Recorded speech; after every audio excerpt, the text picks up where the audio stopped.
Good morning, সুপ্রভাত সকলকে। আজকে বৃষ্টি ভেজা একটা সকাল থেকেই খুব বৃষ্টি হচ্ছে বাইরে। আপনাদের ওখানে কি হচ্ছে অবশ্যই কমেন্টে জানাবেন। এখন থেকে আমি আমার ব্লগটা স্টার্ট করলাম। বন্ধুরা, আজকে আমি একটা মাছের রেসিপি আপনাদেরকে করে দেখাবো। আমি করছি ভোলা ভেটকির রেসিপি। চলুন তাহলে দেখা যাক আমি কিভাবে মাছটা রান্না করব। প্রথমে মাছগুলোকে আমি পিস পিস করে কেটে নুন হলুদ মাখিয়ে রেখে দিয়েছিলাম। তারপরে এখানে ধনেপাতা, টমেটো আর কাঁচা লঙ্কা কেটে নিয়েছি।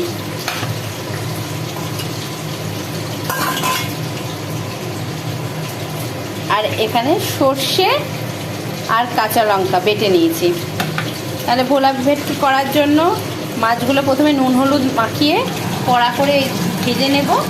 তারপর সর্ষে কাঁচা লঙ্কা বেটে নেব। দেন টমেটো, কাঁচা লঙ্কা, ধনেপাতা কেটে নিয়েছি। একে একে মাছগুলো বেশ কড়া করে ভেজে নিচ্ছি আমি। এখানে দুটো মাছ ভাজা হয়ে গেছে, এই দুটো হচ্ছে, আর এখানে কয়েকটা আছে।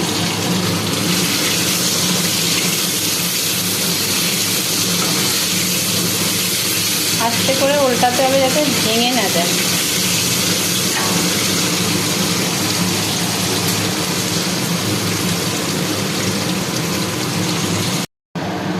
এই মাছ ভাজার এই তেলটার মধ্যেই আমি কালো জিরে দিয়ে দেবো। কালো জিরেটা একটু ফুটলে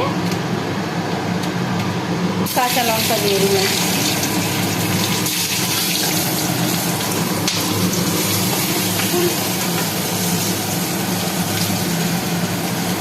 কাঁচা লঙ্কাটা হয়ে গেলে টমেটো দিয়ে দিলাম।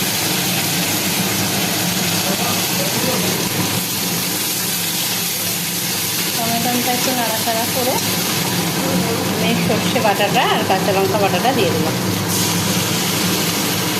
এটা শিলে বাটা হয়েছে, তাই জন্য এত সুন্দর হয়েছে।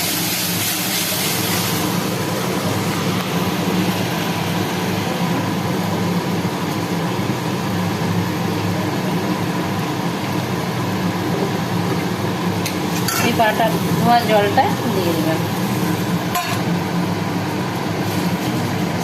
তারপরে এর মধ্যে একে একে হলুদ,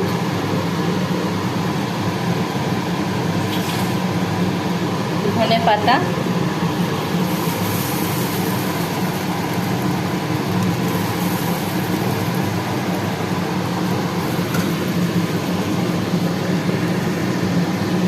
আর নুন।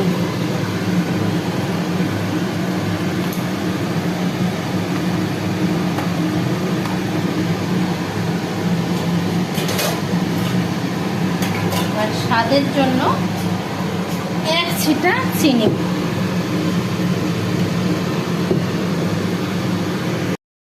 আর স্বাদের জন্য এক ছিটা চিনি দিলাম। দিয়ে সমস্ত উপকরণগুলোকে ভালো করে নাড়তে হবে।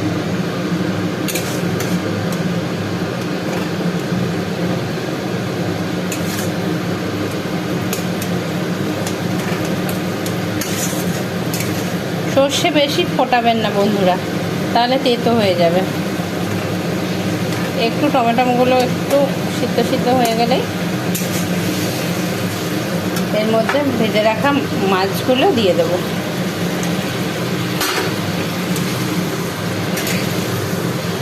ধনে পাতাটা ওপরে যদি দিতাম তাহলে তার কাঁচা গন্ধ ছাড়তো, তো ওই জন্য ধনে পাতাটা কষানোর সময় দিতে হবে।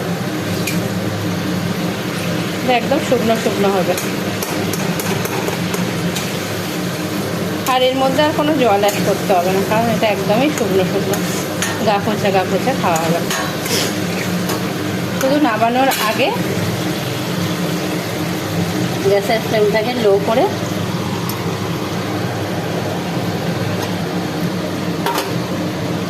এক ফোঁটা কাঁচা সর্ষের তেল অ্যাড করে দেবো।